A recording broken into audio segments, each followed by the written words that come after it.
Hello and welcome to Friday, the 3rd of April's freebie that drops in my newsletter.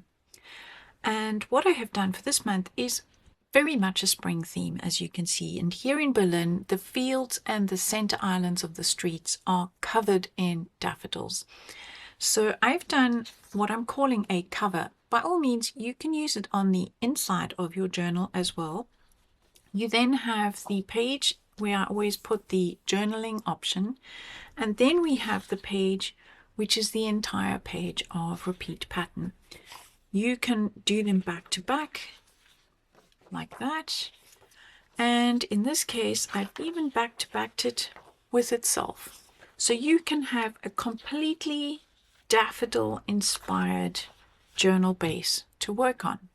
I've also given you tickets and tags. And what I have done here, just to show you, is when I used to print on my old printer, I couldn't print right to the edge. So when I did the backing sheet, I would land up with this white space. And so when I design these, I make sure that even if you have one of those printers that can't go edge to edge, like what I have done on this one, you can still print the designs. It should fit to the page and within the printing border space, and then when you print your background you won't have any white gaps either. So let's have a look at another option that I have for you to inspire you. Then what I have done is I have taken the freebie from this week, this month, and combined it with the freebie that you got for joining my newsletter. So I have used all the pages that have the denim on its own without the added embroidery. So I'm including pages that have today's freebie, and then I'm combining them. So I am mixing and matching and making it work. What I did have to do, and I will explain shortly in the printing session, is for one of the pages, and it's this one, I used a odd page with the large gap over here, and then I backed it with another odd page. But what I did is I increased the percentage by 2% when I printed this page. You can see it's gone off the bottom here, and that is so that I land up with a decent border all the way around, so that I don't get that white gap if my printer shifts and doesn't actually print properly, because try as I might to line the paper up, every time the paper pulls through it's ever so slightly different. So that is a little trick for if you want to reuse the same size page back to back. I want to print this page slightly larger, so what I'm going to do is first I'm going to check my properties, that I have my correct paper feeder, that we are on landscape, that we are on presentation photo matte, and say OK. Then I want to say current page, because I happen to want this particular page. And then I want to say custom scale, and I want to go back and I want to make it 102%. And the only way to check it is to then click here, and you should see that the paper, that the design gets a whole lot bigger. So if we go to actual size, it'll shrink, and if we go to custom size, it'll get bigger.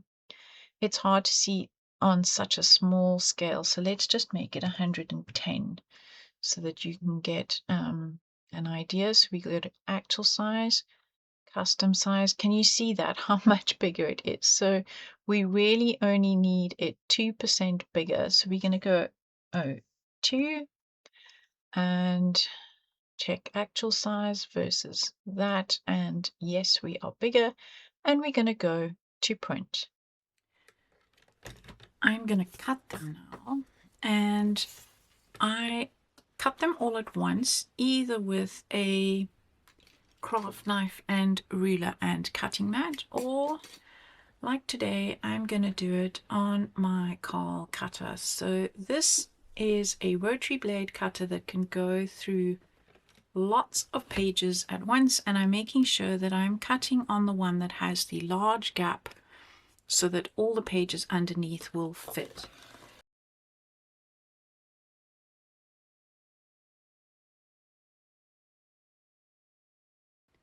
Now that we've got all our pages the same size, we are going to fold them in half.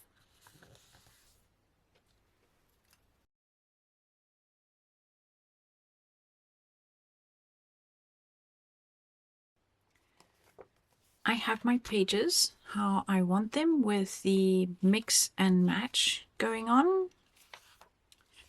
And so now what I'm going to do is I'm going to ink the spine so that I know where to staple it. And I'm just using a little bit of black soot distress, mostly at the top and bottom, just so that when it's open I can see where I need to staple it. Of course, if you don't want to staple it, it's absolutely fine. If you are putting it in a book that has elastics and it's going to hold it in place while you work on it, no problem. You don't have to do this step at all.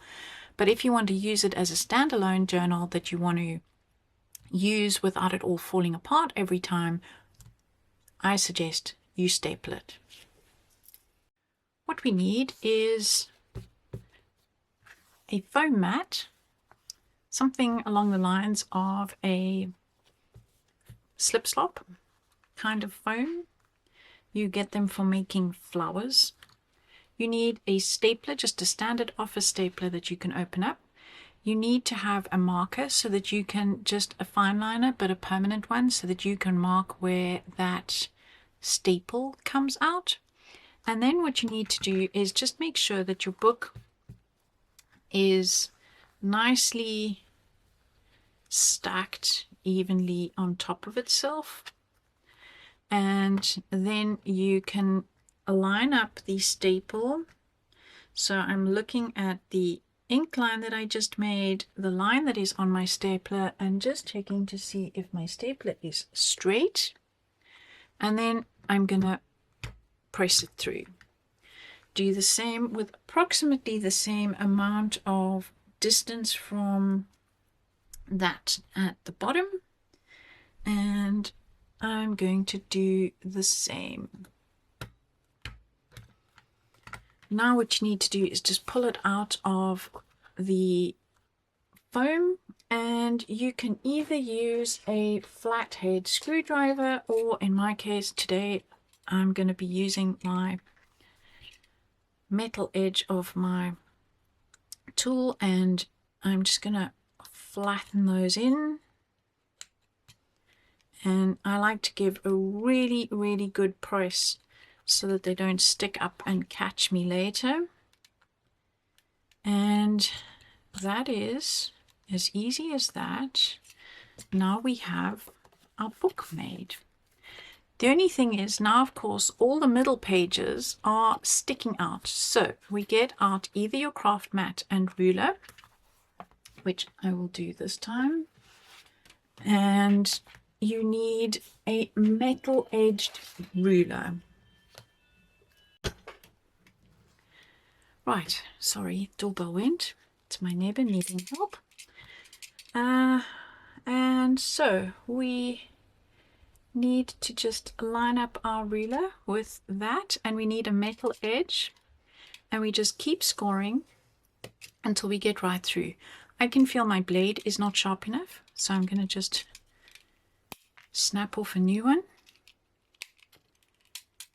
and we go again. So I'm just going to make sure that I'm lined up again, and let's go.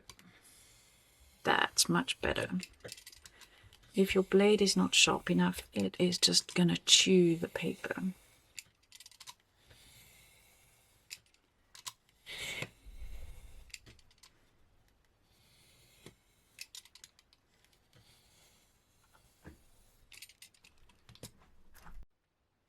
Now is done, and it's ready to decorate with our tickets, tags, and pockets. So I've raided my stash, cut my tags. These are from the original book, and so they are pockets. I have just inked them and folded them back, ready to go. I have got my stamps. These are very old darkroom door, but I have my favorite daffodil in here. There's also the narcissus. I might use both, but let's plan my page. So I'm probably going to stick a pocket here that will have perhaps a tag and maybe a ticket in it. Maybe we have the numbers sticking out like so. Okay, so I have those two there.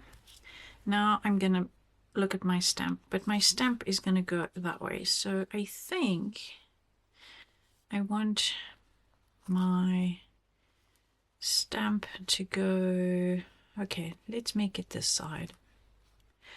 And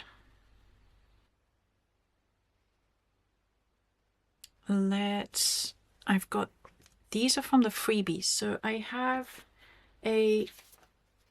on my website a freebie download that you can cut either on the line, or there is a second page in the PDF where you can cut on the second line, and you can have what I call the sticker look. And I think if we put that there, it'll hide the bottom of the stem. So let's do that. And to make space on my desk, I have punched, just with a single hole punch, the holes for all the tags. And then for this one, I want to put an eyelet in, and I think I'm gonna go with gold. And let's pop that in and set that. And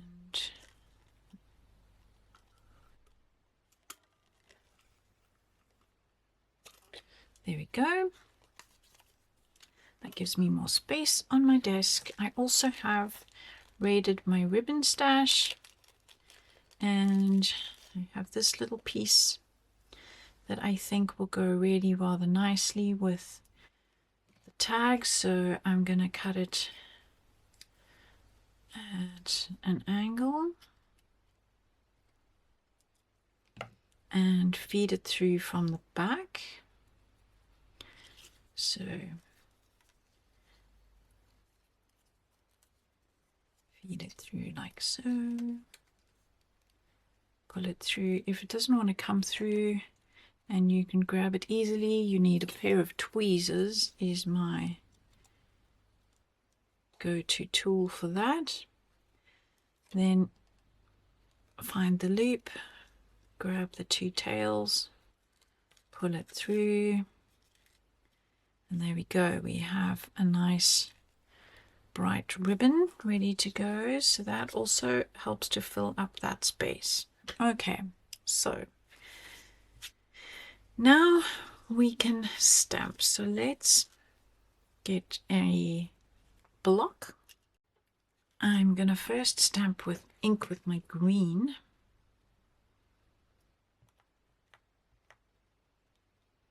And then I'm gonna tidy that up with a piece of paper towel. So I've got some on the flower here that I don't want. Right. What I'm going to do is I'm going to stamp that first. And then I will stamp the flower on top. So let's add the stem. There we go. Even though I cleaned it, this is why I wanted to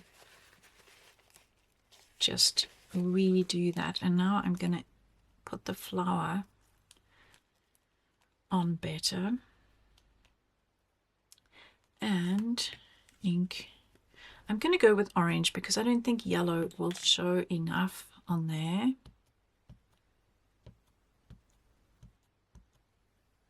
So I have my orange. Then I'm going to come in and just tidy up again a little bit along there. Orange over the green isn't going to make much of a difference. And now we line that up.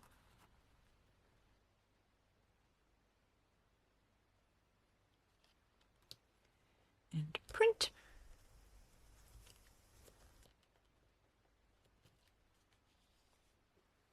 There we go. That looks great. I will clean that later. So now we need to stick our pocket down. And what I like to do whenever I do my pockets is I like to have my side tabs in first and then my base. This just helps when you are sliding things in to, in theory, stop things catching at the bottom. So now I'm going to put this in, let's put it in on this side, right on that edge. There we go. Then we have our little bunny. Do we want the bunny going this way or do we want the bunny going that way? I like the bunny going that way. There are both ways on your freebie. On the freebie you can download. It's not in this freebie. Let me grab my ink again, glue.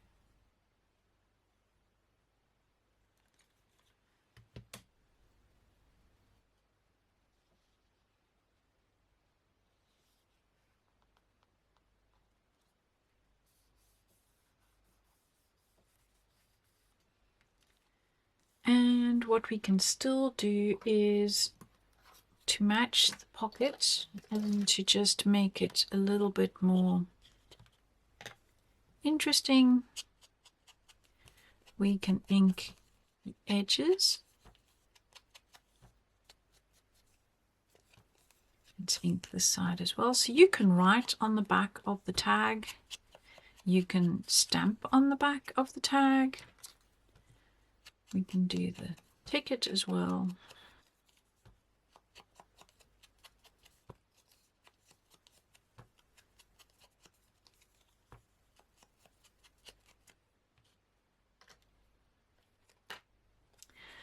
So I said I wanted the number out on that side, and let's put that on that side.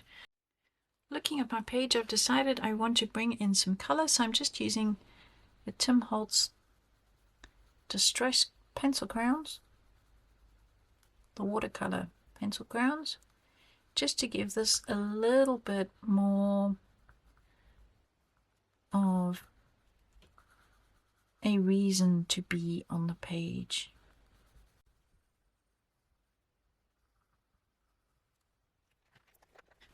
Just decided I want to add some shadowing in there of the darker yellow.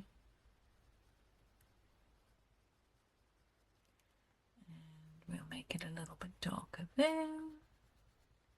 And this one at the back. You know, you can fiddle forever. It's whatever you are happy with. I prefer that. So now we can have our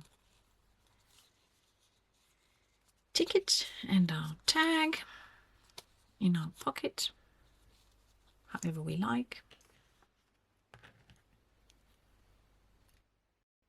So here we have a finished page, and it was really quick and easy to do and just a fun start to get my journal going.